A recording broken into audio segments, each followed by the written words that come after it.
एक आदमी ताकत के बल से, पैसे के बल से, पद के बल से किसी दूसरे को दबा ना पाए। मेरे बहुत आदरणीय नौजवान साथी यहाँ बैठे हैं।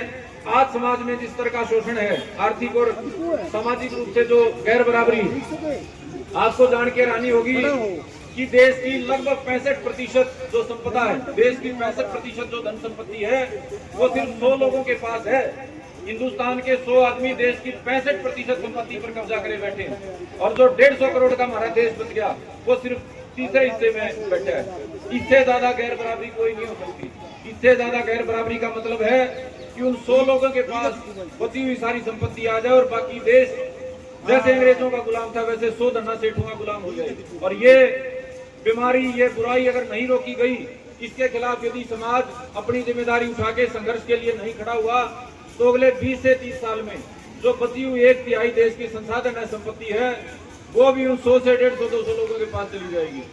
वो कहने को तो आजाद हिंदुस्तान होगा, लेकिन उसमें 200 लोग, जिस तरह से अंग्रेजों की ईस्ट इंडिया कंपनी देश पे राज करती थी, उस तरीके से वो 200 लोग देश पे राज करेंगे।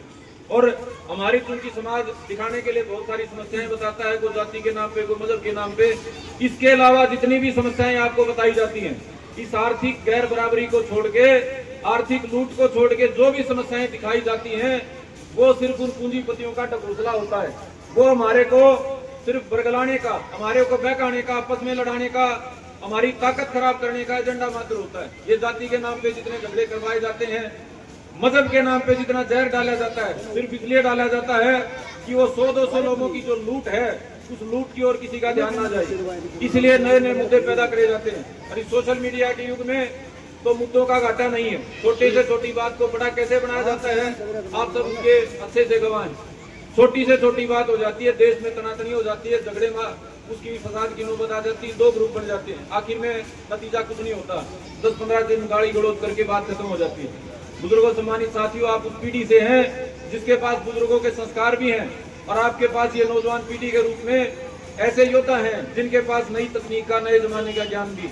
आप लोग, आपकी ये पीढ़ी उस काम को कर सकती है जिसका सपना शहीद भगत सिंह और उनकी पूरी क्रांतिकारी टीम ने देखा था। और वो मैंने बताया, एक ही सपना था, हमारे समाज में आर्थिक और सामाजिक रूप से बराबरी हो, और उसको रोकने वाली सिर्फ एक चीज पूंजीपतियों के पास है, वो चीज है जाति के नाम पे लड़ाना, वो चीज है मजहब के नाम पे लड़ाना। अगर जाति और मजहब की लड़ाई में ना उलझ के आप लोग अपनी जिम्मेदारी अपने कंधों पे लोगे और इस बराबरी की लड़ाई को, शहीदों के सपनों की लड़ाई को मजबूती से लड़ोगे, तो हमारे आने वाली जो पीढ़ी है, ये छोटे छोटे बालक बच्चे, देश का भविष्य यहाँ जो घूम रहे हैं, ये एक आजाद हिंदुस्तान में सांस ले पाएंगे, उस आजाद हिंदुस्तान में जिसका सपना हमारे इन महान शहीदों ने देखा है। अपनी बात को अंतिम पड़ाव की ओर लेके जाते हुए मैं आप सभी को एक और अनुरोध करता हूं, आप सभी से, ये जो लड़ाइयां बार बार होती हैं बराबरी के समाज को बनाने की, इस बराबरी के समाज को बनाने की, शहीदों के सपनों का भारत बनाने की लड़ाई में अलग अलग समय पे बहुत सारे ऐसे भाई होते हैं जो शहीद भगत सिंह की तरह, राजगुरु सुखदेव, चंद्रशेखर आजाद और नेताजी सुभाष चंद्र बोस की तरह अपना सीना अड़ा के सबसे आगे खड़े हो जाते हैं। उनको नुकसान उठाना पड़ता है, तो उनके साथ कई बार समाज खड़ा नहीं हो पाता है।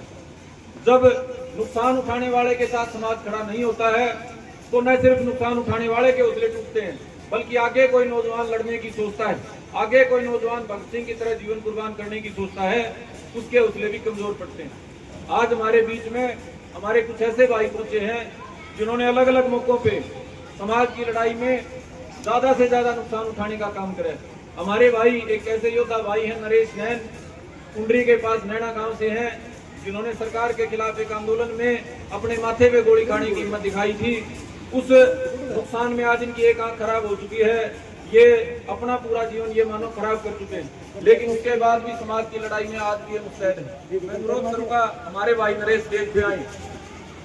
हमारे ही आपके भाईचारे के, हमारे बड़े गांव मिर्चपुर के हमारे भाई सुमित हैं। 2012 में जब सरकारों के खिलाफ लड़ाई चल रही थी, अलग अलग रूप में जब सरकारों के खिलाफ दबाव डाला जा रहा था, तो हमारे भाई सुमित ने हिम्मत दिखा के और सरकार का सामना करने का काम किया था। एक छोटी सी घटना मिर्चपुर में हुई थी, उसके बदले में उस समय की तत्कालीन जो सरकार थी, उसने भाई सुमित को ताउम्र के लिए जेल में डलवा दिया। ताउम्र की भाई सुमित को आजीवन कारावास की सजा करा दी। तो ये सरकारों के कंडे होते हैं कि लड़ने वाले लोगों को दबाया जाए, डराया जाए, मैं अनुरोध करूंगा हमारे भाई सुमित से कि वो भी स्टेज पे आए।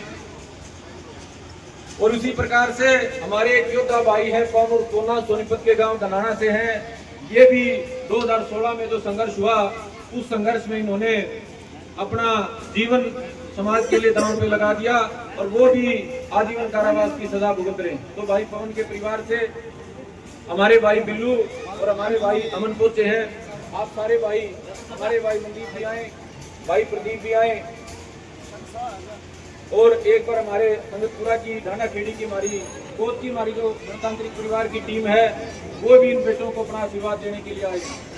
आ जाओ ताऊ जी आप भी।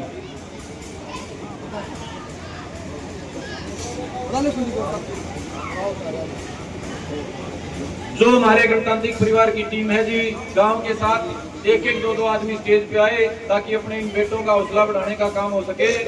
और आने वाले कल में जब शहीदों के सपनों का देश बनाने का कोई संघर्ष हो तो हमारे इन योद्धा भाइयों की तरह हमारी नौजवान पीढ़ी संघर्ष के मैदान में कदम आगे बढ़ाने से ना डरे।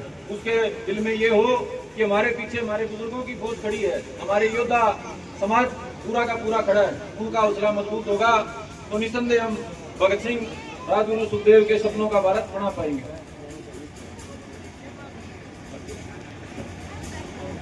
हमारे बहुत ही आदरणीय बड़े भाई राज सिंह सरपंच जी ने हमारे नरेश नैन भाई को 11,000 रुपए से मान सम्मान दिया है। भाई राज सिंह का बहुत बहुत आभार, धन्यवाद।